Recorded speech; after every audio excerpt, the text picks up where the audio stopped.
You are here for an acceleration journey, and all that the acceleration does is reduces the risk of your startup being successful.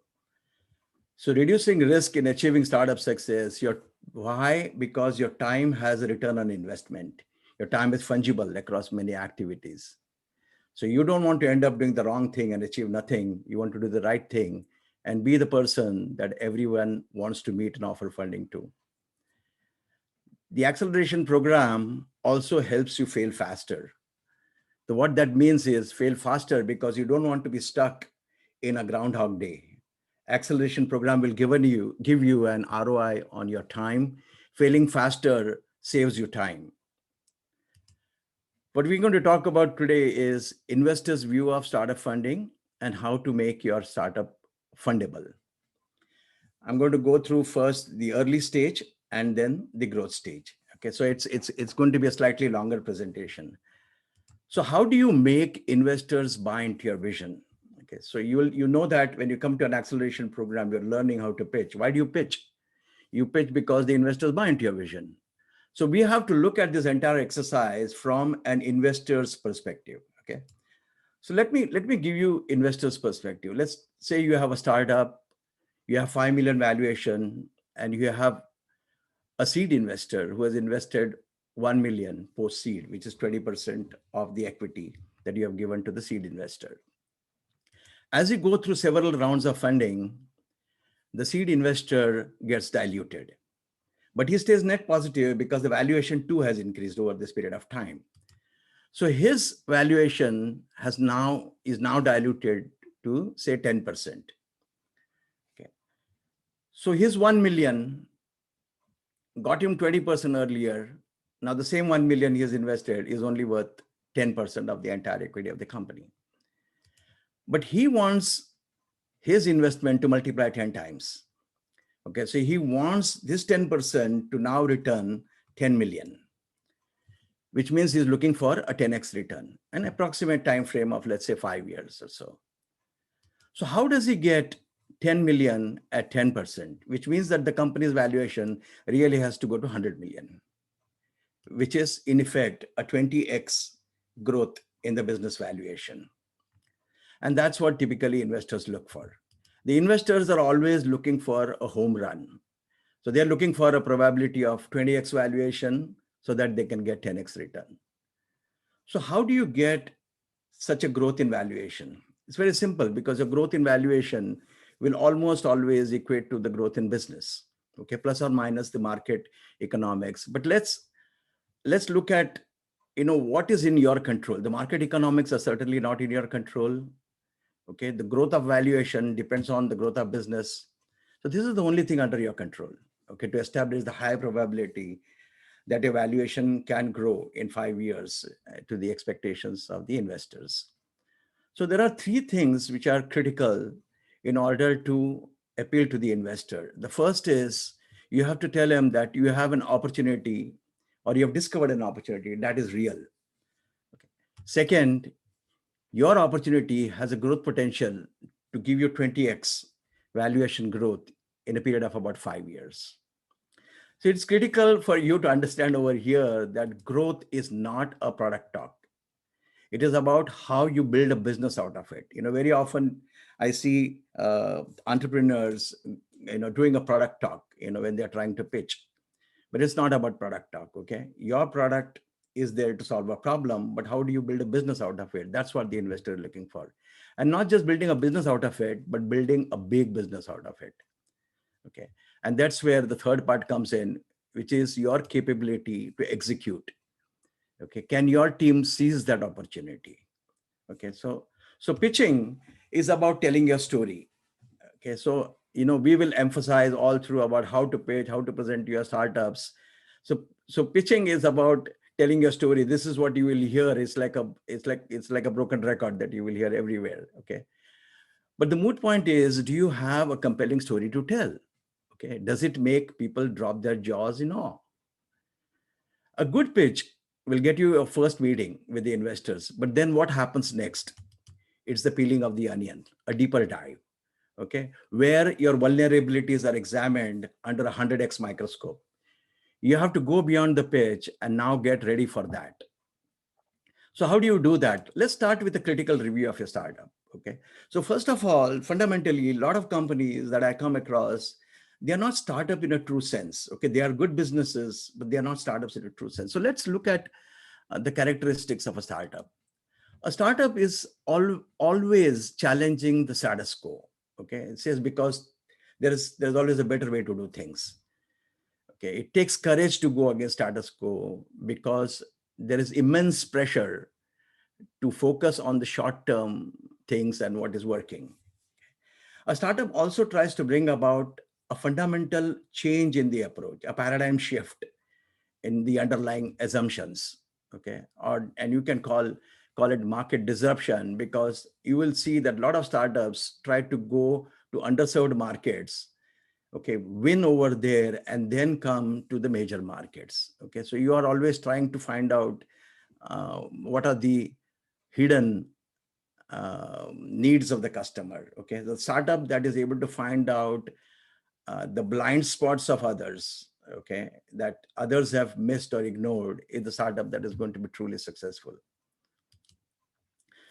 So there are some few other characteristics. One is the startup has to be fast paced. Okay, speed is your number one competitive weapon.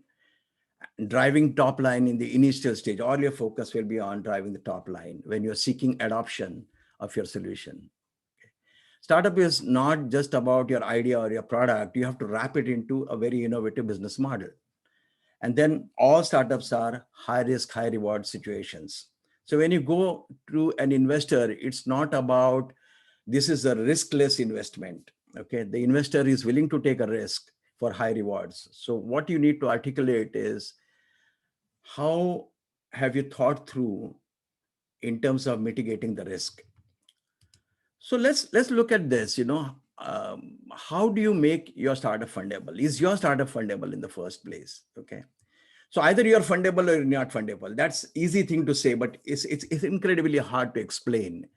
And what are the gaps to make your startup fundable? Okay, all startups at an early stage, will go through what we call as the valley of death. And I have chosen not to use the term death over here, but say the valley of early adoption. If a startup cannot get early adoption, they will certainly fail, because that they have built a solution that nobody wants. Only 4% of startups are able to cross this valley and find adoption of their products. Okay, so it's extremely hard to cross this valley of death unless you have your arms around all the things required to build a good startup. Okay, so since the failure rate is very high, it is important to discover that quickly. Okay, if you know that your startup is not going to make through, start working on something else. Okay, VC funded business, again, are not the only path for a startup. So I will talk in terms of fundamental building blocks to create a startup that is worth funding. Okay, so let's focus on the early stage startups. Okay, the first thing that the VCs or anybody is going to look at, and in order to build a good startup, is what is the problem that you are trying to solve. Okay, and most importantly, who does it relate to? That is your customer. So does your customer really have the problem? This is what we call as the customer problem fit, or validating that the customer really has a problem. Talk to the customer, find out. Okay, but remember, when you talk to the customer, you talk about the problem and not about the solution, because the customer has a very myopic view of the situation. Okay, it is in his context, and so he may not have understanding of different kinds of solutions that are possible. So don't ask him for the solutions. This is typically a services approach, where you will talk to customers and try to come to an agreeable solution, but not in a startup. You will talk about the problem, you will figure out what is the right solution to solve that. Okay, it is important for you to understand the problem in its totality. When does it occur? Okay, where does it occur? Why does it occur? What's the root cause, and how does it manifest itself? Okay, let me take an example of a heart monitor. It's a wearable heart monitor. Okay, so what does it do? It monitors cardiac events. Who is the customer? Older people. When they're alone, Okay, where are they? They are at home. Okay, they are in aging home or they are in their own home. Why does it happen? Because they have some chronic ailment. And how does it manifest? It manifests like a pain near the chest or in terms of respiration or giddiness. Okay, so this is how you need to do your problem definition. Next comes the pain that your problem is causing. Okay, is the pain widespread? That means, do many people have it, or it's a very small niche that you're trying to address? Is it a growing segment? Is it a growing pain that lot more people are going to experience it? Okay, is there an urgency? Okay, is it something that they want solved?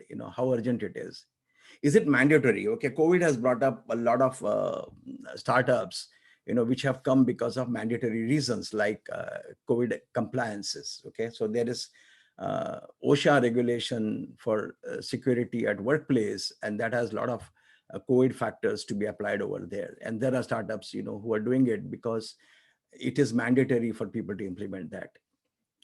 It's also important for you to understand the pain severity. Okay, so are you scratching an itch or are you healing a wound? If you're healing a wound, is it a deep wound that is profusely bleeding? How critical is that wound? Okay, is it a cut on the limb or is it a brain concussion? Okay, so pain severity is a very critical factor, in framing your problem context. And then the frequency, how often does it occur? Okay, so Google has a toothbrush test that says, the problem has to occur very frequently. Okay, and it's just like using a toothbrush every day. Okay, so that's the test that Google has to decide whether they are going to run after solving that problem. Okay, so what is your frequency? It's going to be very infrequent. You don't know, if it's going to be widely used or it's going to be regularly used, because you need to remind people that you have a solution, when they need it. Okay, and most importantly, is it difficult to solve? Okay, so if it's a no-brainer, anybody can solve it, why are you jumping into it? Okay. Next, let's come to the solutions. Okay, so your customer has a problem and you are designing a solution to fit that problem. Okay, so you are driving from your customer problem to build a solution. Okay, so what's so great about your solution? What's so different about the solution you have thought? Okay, is it cheaper, better, faster, greener? Is it more ethical? Is it more desirable? Okay, so what is the nature of the solution that you are trying to present? Or is it an SISP? SISP simply means solution in search of a problem. Okay, so what is that? Okay, let's say you have a nice technology implementation that is unique and you are finding how to use it. Okay, many entrepreneurs build successful startups by anchoring onto the solution, such as a new technology or patent, and then searching for a problem. Okay, in this case, you are first in search of the use cases or opportunities, what we call as opportunity discovery. Okay, if that is the case, you want to look at what we call as market attractiveness. Okay, are those use cases market attractive? Okay, so you will come across a lot of use cases, and if you put them on this quadrant, you have on one axis the market access challenges, the ability to enter that market, the ability to find users in that market, okay, the ability to penetrate into that market, and on the other axis you have the potential of the market, right? So of all these use cases, you have to figure out which ones you want to pick. Okay, you're going to pick one with high market access challenges and low market potential. It's questionable. Why are you doing this at all, right? If you're picking up one with low market access challenges and low market potential, you are basically looking for a quick win. Okay, so is it going to be a long-term startup, or is it going to be a momentary startup? Or you might come across a use case that has a very high market potential, and it's possible for you through your network or some other means to reach that market. It's a gold mine for you. Okay, or you have use cases where the market potential is very high and the barriers to entry are also very high. That's a moonshot, right? It's very difficult to get to that market, and but it has a very high potential. Okay, so to give you an example of moonshot, is space travel. Okay, SpaceX is a moonshot, right? Very high market access challenges, but very high market potential. Okay, so what you need to do over here for a solution in search of a problem is to find out, where are you going to play? Are you going to play here, or are you going to play here? Okay, so that's the decision to make, and then you start defining that use case as a problem and take that as a customer problem and go forward. The approaches are slightly different when you are finding a solution to a problem and when you are finding problems to solve with a solution. Okay, so there are slightly different approaches, but ultimately they will all come uh, through the same process of trying to build your MVP and taking that to the customer and so on. The other thing that you need to figure out is what type of market that you are trying to build your solution for. Your strategy will depend on the type of market. Okay, so there are basically few types of market, like an existing market. Okay, so when Google entered the market, there were already search engines like Lycos, Alta Vista, Yahoo, and so on. Okay, so when you enter an existing market, you want to be faster, better, cheaper for today's category. Okay, it's a known customer, and all that you're trying to do is cause low level disruption over there. Okay, so Google entered there and says, okay, it's uncluttered, free, and things like that. Or you're looking at a niche market. Okay, so these are specialized solutions, or they are also called resegmented markets. Okay, so you segment that markets and pick up a segment that is meaningful to you. For example, Dollar Shave. Okay, so it's a low cost player into this in this market. Okay, so it's going to appeal to people who are looking for low cost shaving accessories. Okay, or you have a niche strategy for a specific segment, like greener sustainable products or vegan meat. Okay, like Beyond Meat. Okay, or the other type of market is a clone market. That means you take an existing product in a market and take it to a new geography. Okay, but it's not as easy to clone it. Okay, for example, Flipkart was inspired by what Amazon was doing and tried to do that in India. But what Flipkart disrupted was the cash on delivery model, which did not exist earlier. Okay, and that got it working, right? People didn't have credit cards. There was how to pay for online orders, so they had the system called cash on delivery, right? COD. So even in the clone market, there has to be a strategy. Although, by and large, how the customers are going to behave. You need to know, what kind of localization will make it successful. And finally, the other kind of market is a completely new market that did not exist earlier. Okay, so this is, again, I will take the same example of space travel, SpaceX. It is a category defining with a moonshot approach. Okay, and it has a serious potential for market disruption. Now, once you understand the problems and the solution, you come to insights. Okay, what are your insights? Okay, a lot of people understand that there is this problem. A lot of people may know that there are ways to solve this problem, but what will differentiate you are your insights. Okay, so what are your insights? Okay, where are the gaps? How are you going to fill these gaps?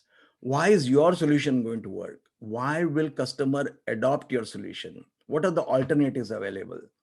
Understanding adoption is really important, and there are two factors that you should see through, and one is the inertia. You will experience inertia when you ask customer to switch over to your solution. Okay, and the second is friction. That means what friction will the customer experience while using your product? Okay, so understanding adoption is really very important, because you're trying to bring about a change in users' behavior. So how will you change it? It's not easy because there is always the anxiety of the new and there is always the comfort of the old. Okay, so how are you going to bring? And particularly for those of you who are trying to bring most advanced, highly sophisticated product to the market, remember there is something called as MAYA, M-A-Y-A. It is an abbreviation for most advanced yet acceptable. So even if your solution is most advanced, make sure that the target market that you are trying to reach is willing to accept that kind of a solution. And finally, what's the impact that your solution is going to bring? Okay, what is the economic impact? what is the functional impact, what is the social impact, and what is the emotional impact. Okay, so nobody buys a product purely for functional reasons. Okay, there are always attached social angles and emotional angles to the purchase of the product. Okay, and which you need to figure out. The other insights are in terms of the timing. Okay, so this is one thing we always talk about in any acceleration program. Why now? Okay, so what are the trends, uh, favoring your solution at this time? Okay, what is it that is likely to give it a tailwind? Okay, I'll give you some examples. Okay, Airbnb was born due to economic conditions in 2008. Okay, which was bringing about behavioral shift in people willing to let strangers in their home so that they had the money to pay the rents. Okay, the same thing for Uber, right? People were willing to drive people around in their cars. Okay, but what was in addition to Airbnb for Uber was the smartphone that enabled a frictionless experience. Okay, so look at the trends and the timing, which favor your solution. And then the value proposition. Your insights will help you craft a value proposition that will resonate with your prospects. Okay. Now this model is called as the lift model of value proposition. Okay. So that one is the urgency, how well you match the urgency of the customer. Okay. How well, how well is your solution relevant to the expectations of the customer? How do you remove the ambiguity and express the benefits of your value proposition or of your solution? Okay. How do you not say something which will distract the customer? Okay. And how do you address the anxiety, the uncertainty about something new to your customer? Okay. So you have to communicate your value proposition in terms of three things. Okay. One is your elevator pitch, okay, which is a short one sentence. The second is your value proposition. Okay. And value proposition is really very important because this will help you sell your product. And finally, the positioning statement as to how are you positioning your solution or your product vis-a-vis the other competitors that are out there in the market. A strong value proposition will resonate with the customers, will differentiate you, and will also substantiate your offering. Okay, and you need all this, to jolt your prospect out of their complacency and to bring them out of the status quo. Next, let's come to unfair advantage. Okay, it's very easy to say, what is your unfair advantage? But there are many things that can make up an unfair advantage. And the first, obviously, is your founder advantage. Okay, so you as a founder are a great founder. That's your biggest unfair advantage. Okay, so there are four things to look for in the founder fit, as we call it, founder startup fit. And we also call it founder market fit, and I'll tell you why. Okay, the first is the genesis. Okay, what is your story? Why are you doing this? Okay, is there a human element which is driving you towards doing this? For example, Mark Benioff, while he was working at Oracle, wondered, we keep installing this CRM software. Okay, every time we sell CRM software, people have to go on site, people have to implement there. It takes months to implement. Why can't we have software on the web that people can simply start using? And Salesforce was born, right? So that's the genesis. That's his personal story. Second thing is the passion. Show your passion, your belief, how obsessed you are, and that nothing will deter you from achieving your goals. The third thing is obviously your personality. Okay, here I must emphasize one thing is the coachability of the founder. Okay, if the founder is not coachable, it's very difficult for the founder to learn from the mentors and turn things around. Okay, so perseverance, coachability, and emotional quotient. Okay, when you start raising money, it's a very rough ride. Okay, you are going to hear things that you don't want to hear. Okay, so your emotional quotient has got to be very high, otherwise you'll simply collapse. Okay, so in during the acceleration programs, when startups are presenting and we are trying out the startups, we always try to see if they are emotionally very stable. So we usually ask very rude questions, to nail them down, to see how they are able to react. Okay, this is basically trying to prepare them for the final face-to-face with the investors. Okay. And most important thing is obviously the acceptance of a founder in the market. Let me talk something about the experience factor also. Too much of experience can be a baggage. Okay. So particularly when you're trying to do a disruptive startup, because you have that curse of knowledge. Okay. And too little of an experience may also be looked at as ignorance. Okay. The experience does not matter much in a B2C startup, but matters significantly in a B2B startup. Okay. And experience simply cannot be replaced in startups that are into biotech, pharma, healthcare, and so on. Okay. To me, more important than experience is the understanding of the market. Okay. So how well do you understand the market? The next is the team composition. Okay. Single founder companies seldom get funded. Okay. So unless in the second time entrepreneur, they seldom get funded.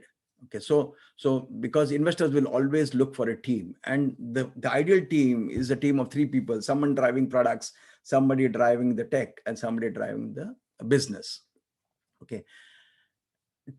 For very early stage startups, there could be just 2 founders. Okay. Somebody could be handling just product and tech, or somebody could be handling business and products. Okay. So there can be 2 startups, but eventually, ideally, if you have this 3 different people, trying to bring their own strengths to the startup, it will be very appreciated. But most important than these 3 people is their chemistry, the culture, how they connect with each other, and their attitude. Do they have the challenger attitude? The next unfair advantage obviously is your 10x. You will hear this 10x at a lot of places. Okay. So you should make a product out of a problem for which the results are very, very ordinary. Okay. Your solution should deliver an order of magnitude increase in the value to your customer. So 10x makes it compelling for customers to purchase. And it also enables your company to earn superior profitability. So 10x basically talks of 3 things. Okay. It's you have to have a very, very radical solution. Okay. And when I say radical solution, include there your IP, a strong IP, or an AI that gives you a unique edge. Okay. You are basing it on emerging technologies. So now you're doing things that were not possible earlier. And finally, you have a very innovative and interesting business model, okay, which is creating a very strong value proposition around your offering. The next unfair advantage is your market. Okay, is it a tiny market or is it a big market? So people are always looking for big, growing, and attractive market. Okay, your SAM, so I'm sure all of you know, the TAM, SAM, and SOM. Okay, the totally addressable market, serviceable available market, and serviceable obtainable market, or the target market.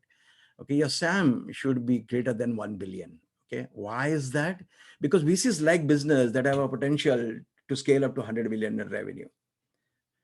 And one reason why investors want to be only in big markets is because there are many options for a successful exit in a large market. In a small market, you are very limited. Okay. Not only is that should the market be big, it should be a growing market. It should not be a stagnant market or growing very slowly.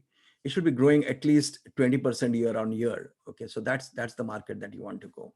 So TAM basically is a hope of achieving your grand vision. Okay, but what's more practical is the SAM and SOM. Okay, SAM is what you think you can achieve, and SOM is a target market. You know that you can achieve this. Okay, and these are the 2 things that the investors will look at microscopically, because it will help them de-risk their investment. And this is the TAM is always the upside. Okay, so it's great to have, but the other 2 are more important. The next unfair advantage is how are you going to acquire your customers? Okay. So for B2B, you have to show that you are on a path to get your first 10 customers. For B2C, you have to come up with growth hacks and viral loops that can bring in customers, without much effort. Okay. You have to show that these are all the hacks that you have, all the loops that you have, and they are working. Next is your lifetime value that the customer brings. and the customer acquisition cost. So this is the model that you need to build, where your lifetime values are significantly higher than your customer acquisition cost. The typical ratio is 3 to 4, but higher the better, okay? Or tending to that. Initially you may not have that, but it is tending to that, okay? But what investors love most in the early stage startup is, have you figured out a way to acquire customers that cost nothing? Okay, so with zero marketing cost, with zilch marketing cost, can you acquire customers? So that's what a lot of investors will look for. For example, you take the same Airbnb example. What they did was they scraped the Craigslist, right, to create the marketplace. Okay, so that was something cool from an investor's perspective. Okay, so they didn't have to go and spend dollars to build both sides of the marketplace. So your customer acquisition path, how are you going to acquire customers is really important. I'm not going to use big words like go-to-market strategy and so on for early stage. Just purely be myopic on your customer acquisition. So have you cracked the acquisition? Okay. And finally, eventually what kind of moats are you going to build? Okay. That means, how are you going to keep your competitors at bay? Okay, because what does the competitor do? It eats into your profits, right? So Peter Thiel calls this building of moats as monopoly in his book 0 to 1. Okay, so try to become a monopoly in a good way.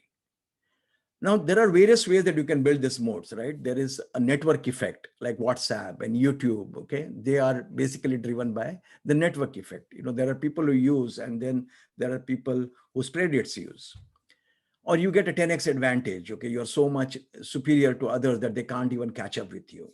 Okay, or you have network effect for marketplaces, okay, like Airbnb, or you have economies of scale like Amazon has right now. Okay, so very hard to crack into Amazon because they have such economy of scale that they can deliver your products next day, which very few people can do, right? So let me give you an example here of what we call as a virtuous cycle of network effects. Okay, so this is basically using some data. Okay, so users contribute data, your product gets smarter as you have data from the user. Okay, and as your product gets smarter, more people try to use the service and contribute more data. So this is what we call as a virtuous cycle of data network. Okay, that you can leverage. So show something like this, that once my startup gets going, it's going to build these moats, which will be hard for other people to catch up with me. And finally, how are you driving towards the product market fit? Okay, your goal here is to experience a product market fit. Okay, and how are you going to drive toward that product market fit? So what is a product market fit? Product market fit simply means that customers see value in your offering, and you're making something that people want. Okay, and if you look at the term product and market fit, a lot of people think that product market fit is fitting a product with the market, and that's not true. Okay, it's not just fitting a product with the market. It also means whether people will pay for it. Okay, and when we say people will pay for it, it doesn't always have to be in terms of money. It can be in terms of time, engagement as we call it. It can be in terms of data, or it can be in terms of social currency. Okay, so social currency is the information that is shared by people as they go about their everyday life, and that creates an economic value for the product. Okay, there are no silver bullets to product market fit. Okay, it is a very iterative process till you find the right market fit, and only 7% of startups are able to achieve that product market fit. Okay, so work hard on the product market fit. So to summarize, if you look at your early stage startup cycle, you have an idea, hunch, or a problem, you find your customer problem fit, you find that the solution you have fits the problem, then you go through an iterative mode, okay, whether it is beta testing, whether it is an MVP, and you iterate to find your product market fit. Okay, so if you look at the cycle, what did you do? First, you found out that somebody needs your product, the desirability. Okay, does the customer want this problem solved? Second is the feasibility. Can you build a solution to solve that problem? Sometimes you might hit upon a problem, but you're not able to find a solution that will adequately solve that problem. Okay, so you go and restart and find some other problem to solve.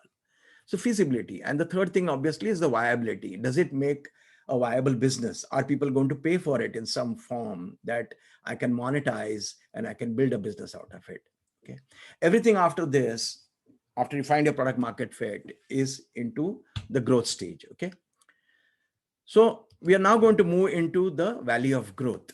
Okay, so once again, you are going to go through a valley of death, when you come to the growth cycle.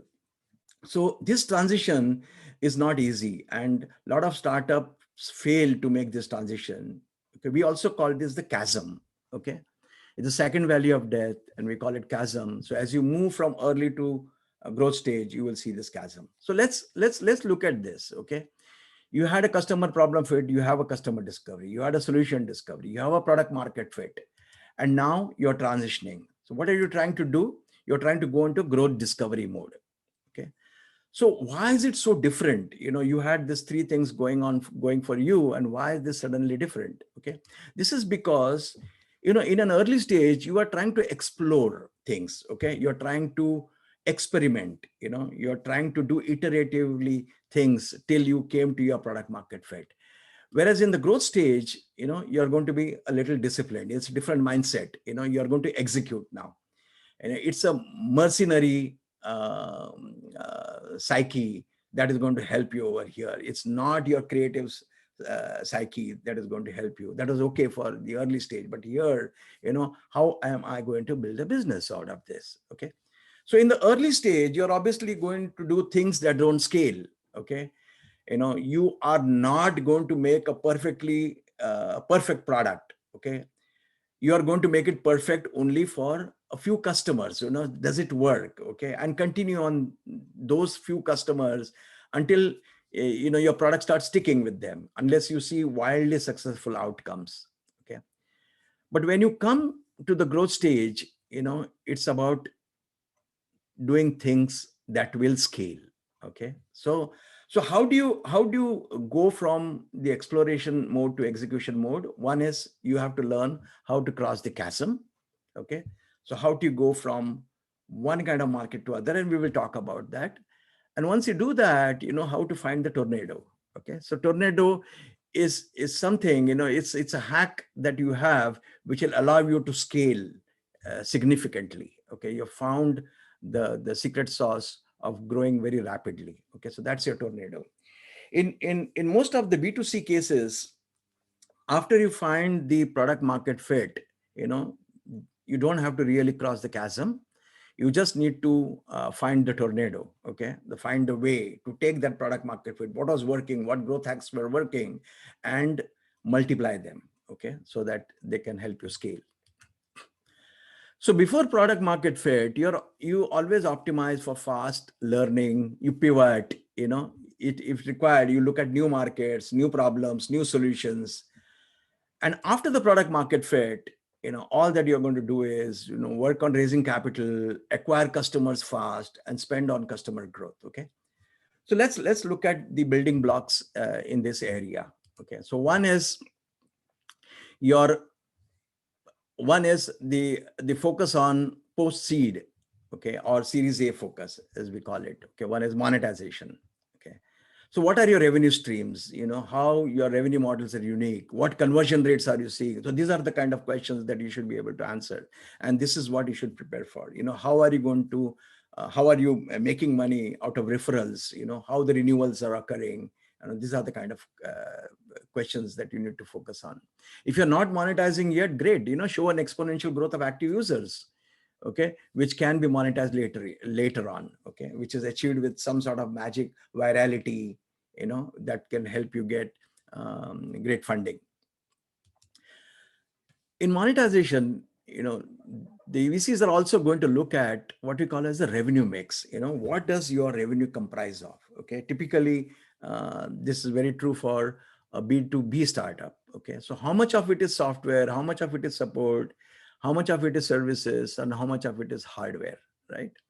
Because hardwares have lower margin, services have slightly better margin, Software has still better margins, but support has the best margins. So if you look at typically hardware component, you may have margins of about 10, 20, 25%. Okay. Your services is going to give you margins from anywhere from 40 to 50%. Okay. Your software will give you higher margins, let's say about 70% or more. But your support will give you margins which are 90% and above. Okay. So if you look at this model, you know, the VCs really want all your business to be like a support business. And that is why the SaaS businesses, which are subscription based, are so very popular. Okay. Let's come to product market fit. Okay. You got a product market fit in your early stage. What does your product market fit look like? Okay. So it's a growth that you'll have month over month, okay, for 12 months. And this is where you will see the proverbial hockey stick. Okay. So you see that point of inflection, that's your product market fit, because after that, the scaling becomes really easy. I'm going to show you a few more examples of product market fit. Okay. Let's look at this. Okay. How many people keep returning to your website? Okay. So initially people came to your website and the number of people who return kept dropping. Okay. So if they continue to keep dropping, you don't have a product market fit. But if they drop for a while and then they stop dropping, then you have a great product market fit if they're rising particularly. Take this other example of customer retention. Okay. So you have the people using, let's say, your application. Okay. Let's say your app on an iPhone or an Android. And the customer downloaded, started using it, but the number of active customers are constantly dropping. You don't have a product market fit. But if they drop and stabilize at some place, then you have a product market fit. So this is how we typically see whether your product has a product market fit or no. Particularly now, when you come to this growth stage, which is post-seed or Series A focus, there is not one, but there is the second product market fit that you'll look at. Okay. So you had the early product market fit with the early adopters. Okay. So there are two different markets over here. Okay. So if you see those dotted red lines, there are two different markets that you're dealing with. First is the early adoption market, and second is the majority market. Okay. The majority market is significantly bigger than the early adoption market. It's only 13.5%. The innovators are the people who have a very short attention span. They will come, try your idea. Oh, this is great. And they will go and move to find something else. Okay. Early adopters, love shiny objects. They love the newest and coolest things. Okay. And they are willing to experiment and they want to stay ahead of the curve. So they are the ones who will adopt new products in the market. So they are product centric and they are careful risk takers. Okay. But early majority markets, these users are very solution centric. They are very practical. Okay. They are driven by solution to their problem. They will not just use your product because it is cool and it is nice, it is going to help me stay ahead of the curve. They say that I have this problem, can you solve this? They're very solution centric. And that this is where, particularly for for B2B companies, they are driven by total cost of ownership. They are driven by ROI. Okay. And they are very practical minded. So you need to find a second product market fit over here, because you had a core product that worked very well in early adoption, but now you have to put the bells and whistles around it. Does it integrate with my ERP? Does it integrate with my CRM? Does it integrate with my financial system? Does it send alarms through this alarm system that I have? There will be a whole lot of things that they want to work, with their existing systems. And that's where you will want to find the second product market fit. Okay. I will come more to this product market fit a little later, but how do you appeal to these early majority users? You appeal to them through references. And these references are provided to you by the early adopters. So early adopters are going to vouch for your products, and that's what is going to bring you the early majority. Let's look at the business model. Okay. We spoke very briefly about the business model there, because all that we were trying to do is activities that were customer facing, what challenge to the customer, what is the customer segment, what value proposition we are going to deliver, and so on. Now we are going to look at the operational aspects of the business model. Do you have repeatable processes? Do you have a scalable infrastructure? Okay. So you don't want to keep adding people, as you scale. You want automation to kick in. You want algorithms to do certain kind of work. And because basically you want a very, very capital efficient growth. And that's what people will look for, which means you want to have business model which is non-linear. So let me explain to you what is a linear business. A linear business is one where the revenues are proportionate to the costs. Okay, so as revenues increase, the cost will increase in a similar proportion. Okay. Whereas when you talk of scalable business model, they are non-linear in nature. Okay, so scalable business models means you have a potential to multiply your revenue with minimal increments in the cost. Okay, so this is how it would scale. Okay, now let's go back, and with this linearity and non-linearity of businesses, let's go back and look at your revenue mix that I had discussed earlier. Okay, so if you look at the revenue mix, okay, a hardware business is very, very linear.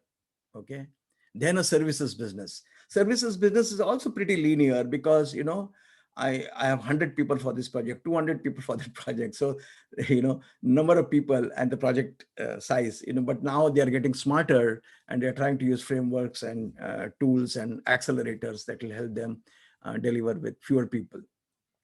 But if you look at the software business, it's non-linear, right? And more non-linear is your support business, okay? Because, you are in support mode, it is, support nowadays are very, very digital in nature, and, the profitability is going to be very high. So your support costs are not going to increase as your support revenues increase, because more and more customers are going to be added to your support bucket, okay? And they will continue to generate revenue for you, okay? And you will be able to optimize there.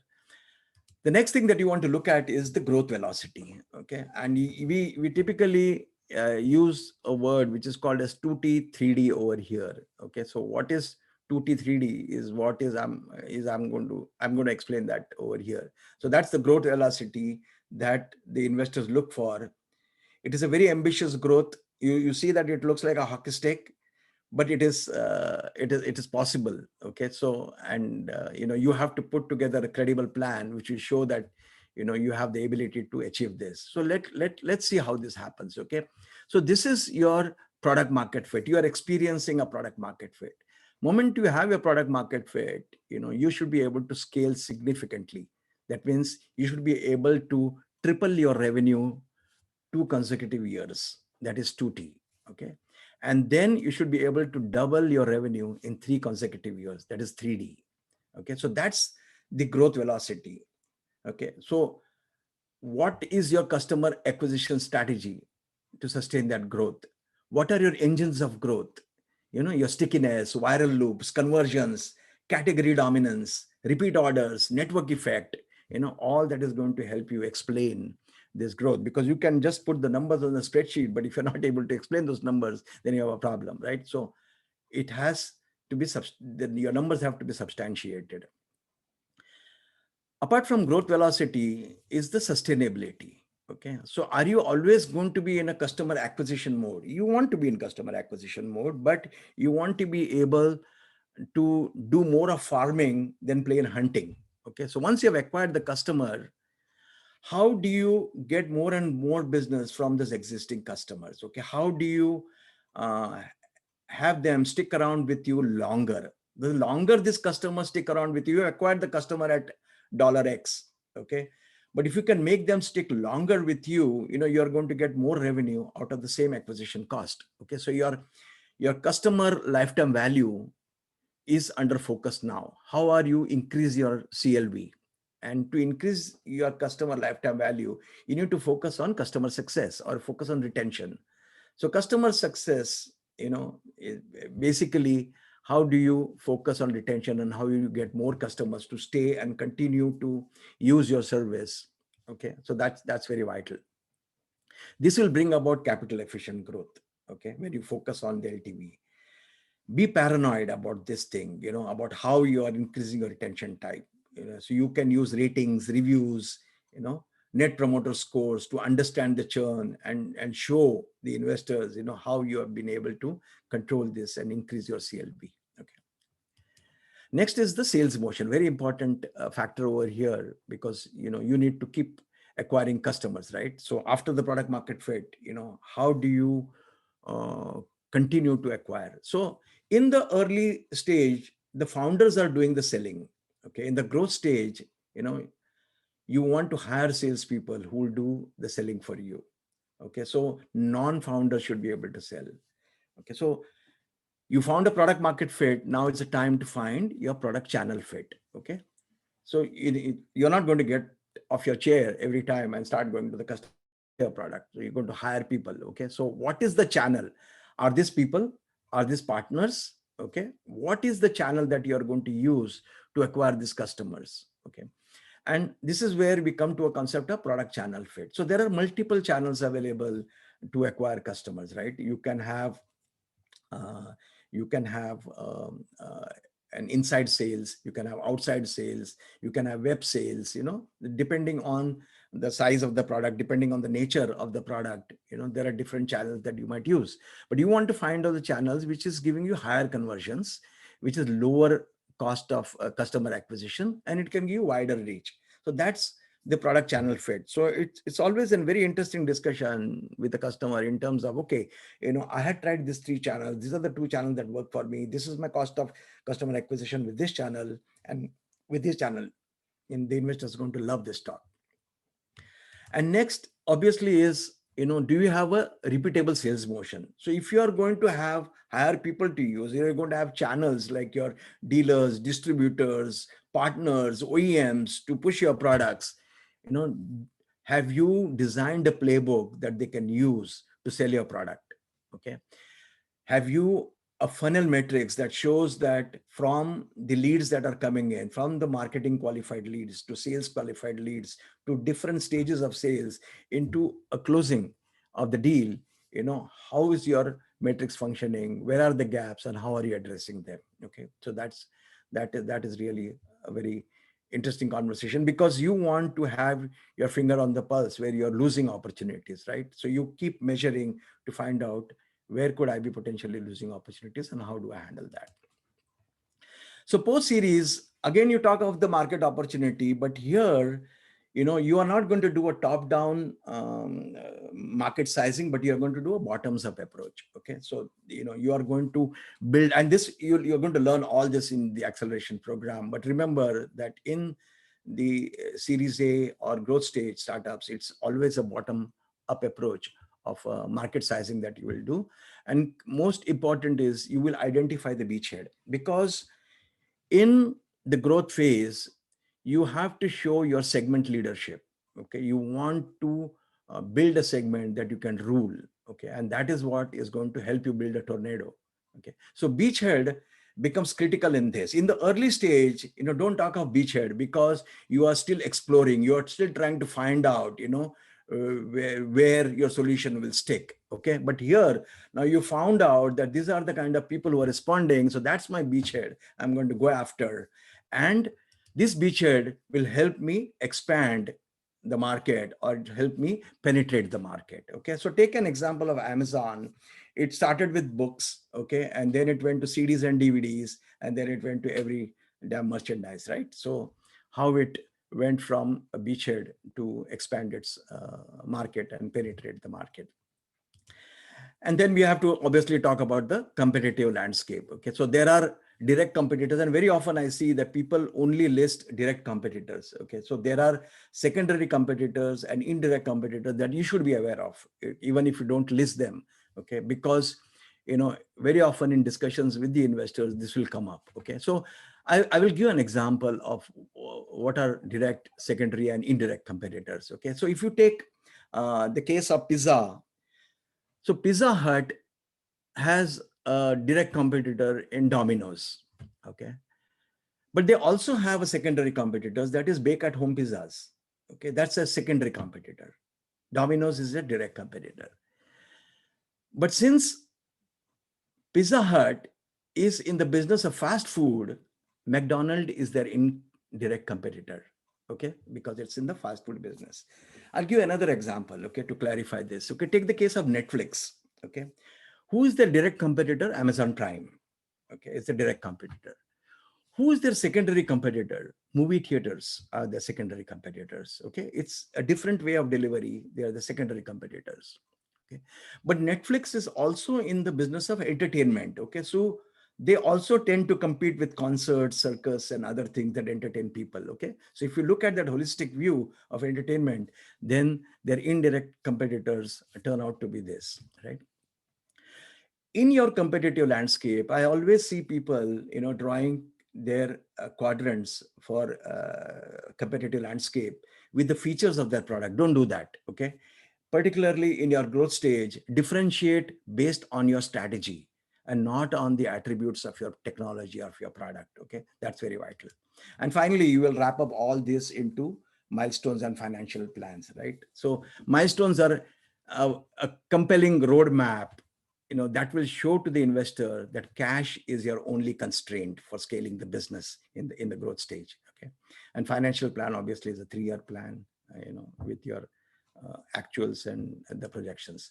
So final word, okay? The final word is, there is one word that is most important in your dictionary, and that word is traction, okay? Why did I not mention traction? Because when you have experienced the product market fit, it translates into traction, okay? And metrics are used to measure traction, okay? So are you a metrics driven company? So if you're a metrics driven company, a lot of investors, if they're sharp, they'll ask you, what is your North Star? Okay. So which means, what are the two metrics that will drive your company in terms of growth and earnings? Okay. And, we can talk about, how to design metrics, how to design your North Star, how to design your OMTM, that is only metrics to manage, and so on, in a later class. But metrics is very important. And why traction is so important is because it shows your engagement with the market, and investors care about traction over anything else. The investors care about traction, not just about traction. Okay. You might take 7 years to get that traction, means nothing. You have to get traction with speed. Okay. So it is most important to achieve that traction in a certain period of time. You cannot take ages to get a traction, which, other startups are able to get in about year and a half, 2 years. Okay. So with all this, if you roll it in, you will now look at your fundability. Okay. What's your startup viability? That means your product solution fit, your market size, your customer validation, your business model, okay, your segments, channels, your revenue, your partners, activities, resources, cost, your market strategy, your customer acquisition, competitive advantages, beachhead, okay, penetration and expansion, your team, management team of the founders, the other team members, and your advisors. And finally, the deal, right? What financial projections, valuations, return on investments, and time horizon to exit that you're able to show. Finally, I want to show you something else. Now that you have learned all the rules and how to wade through this maze over here, let me show you something very interesting over here.